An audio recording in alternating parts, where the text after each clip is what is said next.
چھوٹے چھوٹے بچے بالکل انتقال کر جاتے ہیں، ان سے ہمیں اور آپ کو بھی فائدہ ہوتا ہے، کیونکہ وہ بچے جو بے گناہ انتقال کر جاتے ہیں اور کل قیامت کے میدان میں جس وقت نفسی نفسی کا عالم ہوگا، کوئی کسی کا پرسان حال نہ ہوگا، نہ کوئی کسی کا مددگار ہوگا، نہ بیٹا باپ کے کام آ رہا ہوگا اور نہ بیٹی ماں کے کام آ رہی ہوگی، بلکہ حضرات محترم وہاں ہر کسی کو اپنی اپنی پڑی ہوگی، وہاں کوئی کسی کو نہیں دیکھے گا۔ لیکن حضرات محترم انہی جب چھوٹے چھوٹے بچوں کو رب تبارک و تعالی جنت میں جانے کا حکم دے گا، جیسے ہی یہ بچے جنت میں جانے کا حکم سنیں گے تو جنت میں داخل نہیں ہوں گے اور رب تبارک و تعالی کی بارگاہ میں فریاد کریں گے، اے رب تبارک و تعالی جب تک میرے ماں باپ کو میرے ساتھ جنت میں نہ بھیجے گا جب تک ہم جنت میں نہیں جائیں گے۔ تو حضرات محترم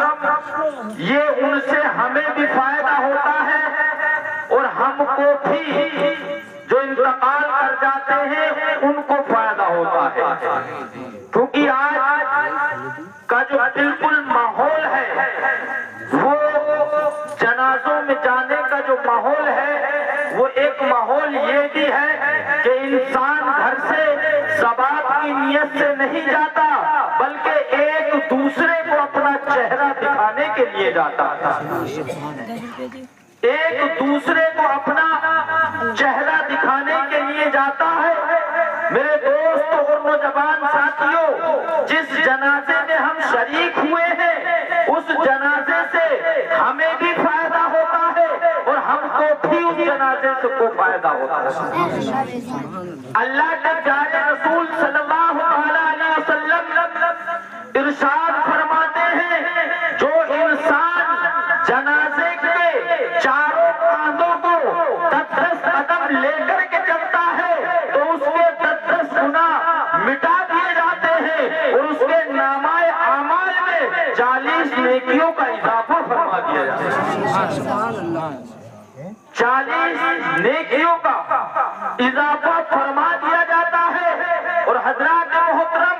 اس کے بعد جیسے ہی نماز جنازہ ادا کی جاتی ہے، آج ہم نے بھی دیکھا ہے، آپ نے بھی دیکھا ہے، کچھ لوگ صرف جوتے اتارنے کے تعلق سے نماز جنازہ ادا نہیں کرتے، کچھ لوگ موزے گندے کرنے کے لیے نماز جنازہ ادا نہیں کرتے۔ اگر کاش ہم یہ سمجھ لیں کہ نماز جنازہ سے فائدہ کتنا ہوتا ہے تو ہم ایک بھی نماز جنازہ کو نہیں چھوڑیں گے، کیونکہ حضرات محترم جس جنازے میں ہم اور آپ داخل ہوئے ہیں، جس جنازے کے ساتھ گئے ہیں، ہمیں یہ نہیں پتا کہ یہ جنتی ہے یا گناہگار ہے۔ کاش اگر وہ جنتی ہے اور ہم نے اور آپ نے ان کی نماز جنازہ کو ادا کر لیا تو قسم خدا کی اسی جنازے کے صدقے میں اللہ ہماری اور آپ کی بھی مغفرت فرما دیتا ہے، ہماری اور آپ کی بھی مغفرت فرما دیتا ہے۔ اور کاش مرنے والا گناہگار ہو اور جن حضرات نے نماز جنازہ ادا کی ہے، اگر انہی لوگوں میں کوئی اللہ کا ایک نیک بندہ ہوتا ہے، وہ جنتی ہوتا ہے، تو اللہ تبارک و تعالی اسی زندے کے صدقے میں مرنے والے کی بھی مغفرت فرما دیتا ہے۔ تو اب آپ بتاؤ کہ کچھ لوگ ایصال ثواب سے جو اعتراض کرتے ہیں، تو جس کا انتقال ہوا اس سے بھی ہمیں فائدہ ہوتا ہے اور جس کا انتقال ہوا اس کو بھی زندوں سے فائدہ ہوتا ہے۔ اور اس کے بعد نماز جنازہ ادا کی، میت کو قبر میں اتار دیا، تختوں کو لگا دیا، پھر اس کے بعد مٹی دی جاتی ہے. انسان جب یہ دعا پڑھتا ہے منہا خلقناکم وفیہا نعیدکم ومنہا نخرجکم تارۃ اخری. اللہ قرآن مقدس میں ارشاد فرماتا ہے اے انسان ہم نے تجھ کو دنیا میں پیدا کیا. آج تو جو عقل دکھاتا ہے, آج تو جو بن کے دکھاتا ہے, اونچے اونچے محلوں پہ جو اتراتا ہے, اس آیت سے سبق حاصل کر لے اور اپنی آنکھوں سے دیکھ لے کہ انسان کی اوقات اتنی ہوتی ہے کہ اللہ تبارک و تعالیٰ نے ہم کو اسی زمین سے پیدا کیا اور آج اسی مٹی میں ملا دیا, اور کل وقت اگر پڑے گا تو اللہ ہم کو اسی سے پھر پیدا فرمائے گا, پھر پیدا فرمائے گا. تو میرے دوست اور نوجوان ساتھیوں, آج ہم اور آپ دنیاوی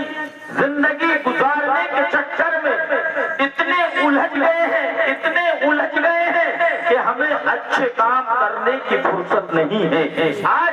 ہمارے پاس ہر چیز کے لیے وقت ہے لیکن اچھے کام کے لیے وقت نہیں ہے. میرے دوست اور نوجوان ساتھیوں, آج ہم جو پانچوں وقت کی نماز ادا کرتے ہیں اور کبھی کبھی اللہ اور اس کے رسول کے ذکر کی محفل کو سجاتے ہیں اور اتنی دیر تک ہم اس میں بیٹھے رہتے ہیں, تو آپ حضرات سب جانتے ہیں کہ جہاں پر اللہ اور اس کے رسول کا ذکر ہوتا ہے وہاں پر اتنی دیر تک اللہ اپنی رحمتوں کا نزول عطا فرماتا ہے. اور حضرات محترم, مرنے کے بعد جب ہمارا وقت ہمارے سامنے ہوگا, کہاں ہم نے اپنے وقت کو گزارا ہے, کہاں کھڑے ہو کر کے اپنا ٹائم پاس کیا ہے, لیکن حضرات محترم اسی وقت کے اندر جب ہمارا یہ وقت آئے گا, جتنا وقت ہم نے اللہ اور اس کے رسول کے ذکر میں گزارا اور اس کا جو ہمیں انعام و اکرام ملے گا, تو قسم خدا کی ہم دیکھتے رہ جائیں گے اور یہ سوچنے پر مجبور ہو جائیں گے کہ کاش ہم نے اتنا ہی وقت گزارا تھا. اگر ہمیں یہ معلوم ہوتا کہ اس وقت کی اہمیت اتنی ہوتی ہے تو قسم خدا کی ہم پوری زندگی کو اللہ اور اس کے رسول کے ذکر کے نام کرتے ہیں. اسی لیے تو شاعر کہتا ہے کہ یا پنجتن بچانا جب جان تن سے نکلے, یا پنجتن بچانا جب جان تن سے نکلے, نکلے تو یا الہی کلمہ دہن سے نکلے, نکلے تو یا الہی کلمہ دہن سے نکلے. اور بلبل قفس میں پھنس کر یہ کہہ رہی تھی رو کر, بلبل قفس میں پھنس کر یہ کہہ رہی تھی رو کر, دیکھا نہ آشیانہ جب ہم وطن سے نکلے, اور کیا لایا تھا سکندر کیا لے گیا جہاں سے, کیا لایا تھا سکندر کیا لے گیا جہاں سے, تھے دونوں ہاتھ خالی باہر کفن سے نکلے, تھے دونوں ہاتھ خالی باہر کفن سے نکلے. حضرات محترم, انسان دنیا میں خالی ہاتھ آیا ہے اور خالی ہی ہاتھ چلا جاتا ہے. میرے دوست اور نوجوان ساتھیوں, آج ہم دنیا میں رہ کر کے کتنا ہی مال کیوں نہ اکٹھا کر لیں, کتنی ہی دولت کیوں نہ کما لیں, لیکن میرے دوست اور نوجوان ساتھیوں کفن میں جیب نہیں ہوتی ہے. میرے دوست اور نوجوان ساتھیوں, اللہ کے پیارے رسول صلی اللہ علیہ وسلم ارشاد فرماتے ہیں جو انسان دنیا میں رہنے کے باوجود حلال رزق کماتا ہے اور حضرات محترم اچھی باتوں پر عمل کرتا ہے, اور یوں سمجھ لیجئے کہ جو انسان دنیا میں رہنے کے بعد اور ان تین چیزوں کو چھوڑ کر کے چلا جاتا ہے تو اللہ اسے دنیا میں بھی اس کا ثواب عطا فرماتا ہے,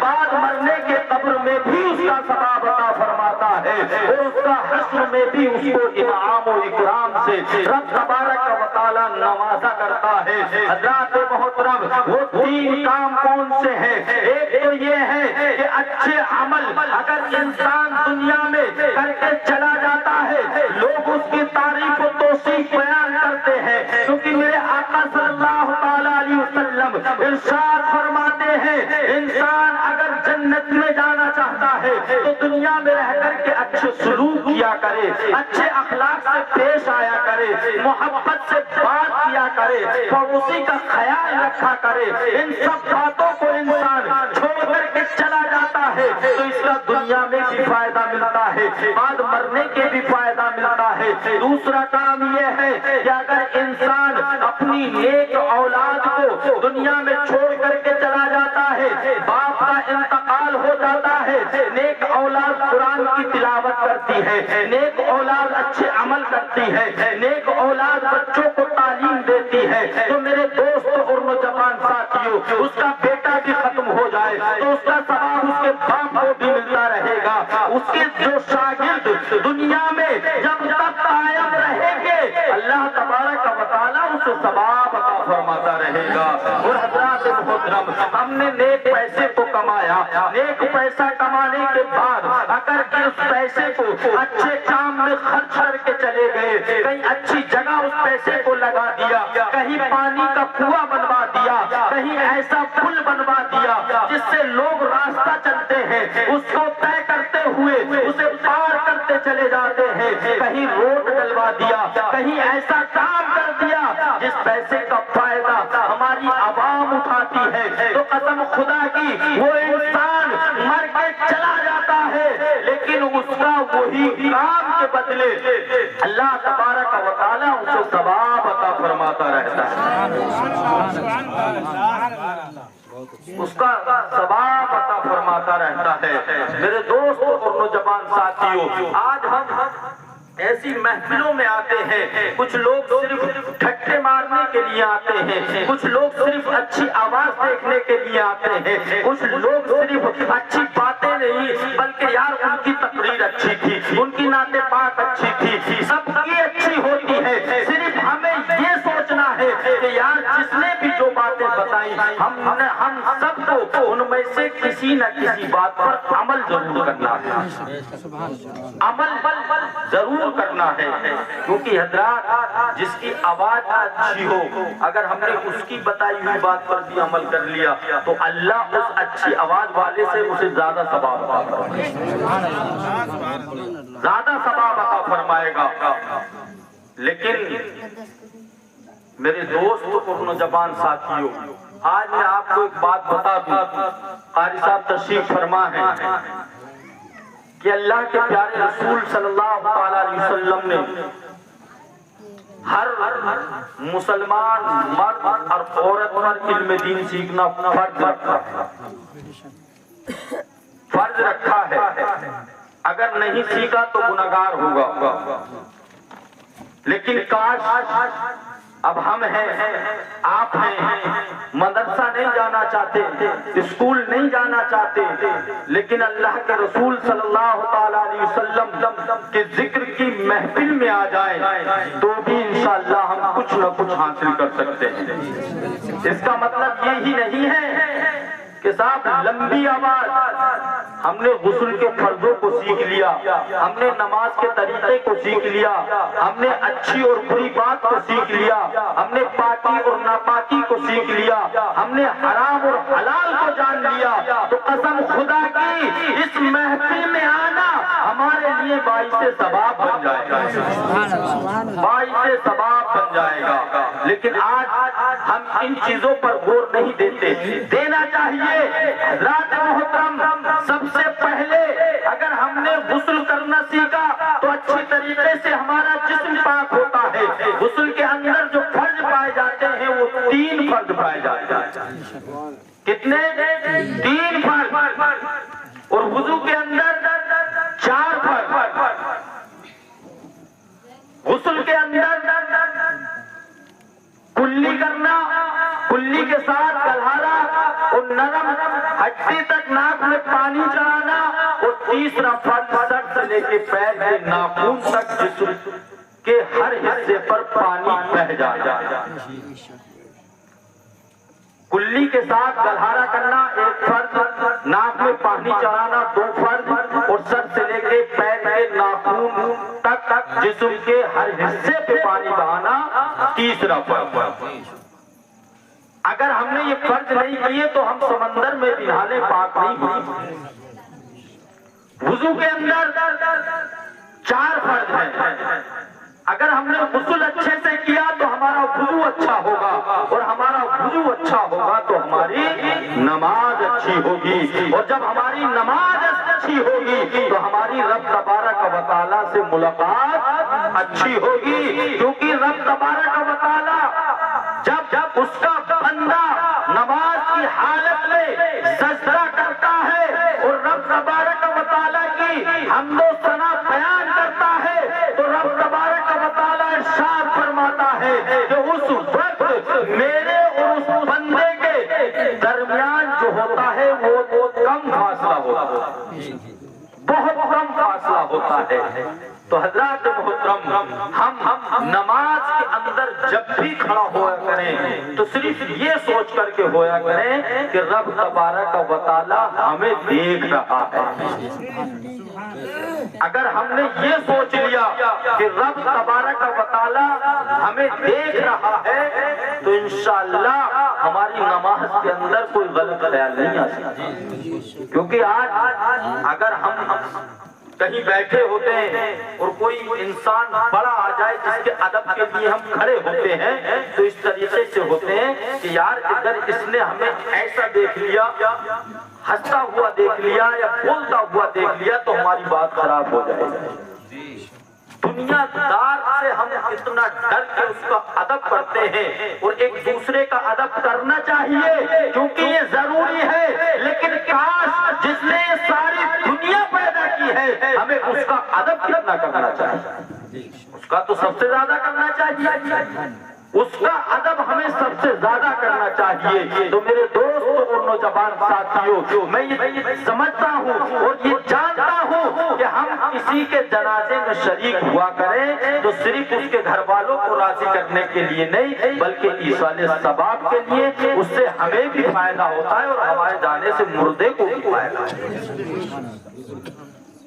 اس میں ہمارا بھی فائدہ ہے. اور جب ہم گھر سے جنازے میں ہی جا رہے ہیں تو کیا ہم غسل کر کے نہیں جاتے ہیں؟ جاتے ہیں، کپڑے بھی صاف پہن کر کے جاتے ہیں. تو پھر ہمیں وہاں پہنچ کر جو میت کے کام ہیں ہمیں ان سب کاموں کو صحیح طریقے سے ادا کرنا چاہیے، صحیح طریقے سے ادا کرنا چاہیے تاکہ ہمارا آنا کامیاب ہو جائے اور ہماری وجہ سے کچھ نہ کچھ مردے کو ثواب پہنچ جائے. اور مردہ اگر گناہگار ہے اور ان آنے والوں میں کوئی اللہ کا نیک بندہ ہے تو اس نیک بندے کی وجہ سے مردے کو بھی ثواب پہنچ جائے. تو حضرات محترم، میں نے جس آیت کریمہ کو تلاوت کرنے کا شرف حاصل کیا اس میں رب تبارک و تعالیٰ ارشاد فرماتا ہے کل نفس ذائقۃ الموت، ہر جاندار چیز کو موت کا مزہ چکھنا ہے. آج چاہے انسان کتنا ہی کیوں نہ ہو لیکن جسے اللہ نے پیدا کیا ہے اسے ناپید ہونا ہے. آج ہم جس بچے کے 10ویں کی فاتحہ میں آئے ہیں تو ہمیں اس بچے کے جنازے سے یہ سبق لینا چاہیے کہ آج یہ بچی چلی گئی اور اس کے بعد جو نمبر آنا ہے وہ ہمارا بھی اسی طریقے سے آنا ہے.